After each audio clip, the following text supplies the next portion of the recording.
بسم اللہ الرحمن الرحیم۔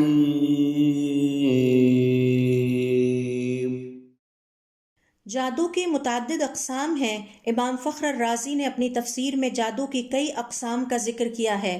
مثال کے طور پر علم الفلک یعنی ستاروں اور سیاروں کی حرکات کی مدد سے جادو کرنا اور یہ عقیدہ رکھنا کہ یہ سیارے اور ستارے ہماری کائنات کے نظام کو چلاتے ہیں۔ امام الشنقیطی فرماتے ہیں جادو کی یہ قسم بالاتفاق کفر ہے۔ اسی طرح جادو کی ایک اور قسم میں نظر نہ آنے والی مخلوقات یا جنات اور شیاطین کی مدد سے جادو کیا جاتا ہے اور مطلوبہ فرد کی نگاہوں، دل اور دماغ کو کنٹرول کیا جاتا ہے۔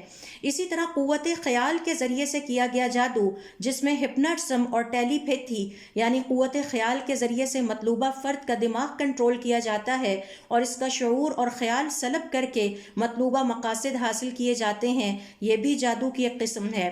سحر تفریق یعنی دوریاں پیدا کرنے والا جادو جس میں میاں بیوی یا بھائیوں کو آپس میں ایک دوسرے سے دور کر دیا جائے یا بزنس پارٹنر کو ایک دوسرے سے دور کر کے متنفر کر کے مطلوبہ مقاصد حاصل کیے جائیں، یا والدین اور اولاد میں جدائی ڈالنا یا بہن بھائیوں کو آپس میں ایک دوسرے سے دور کرنا مقصود ہوتا ہے۔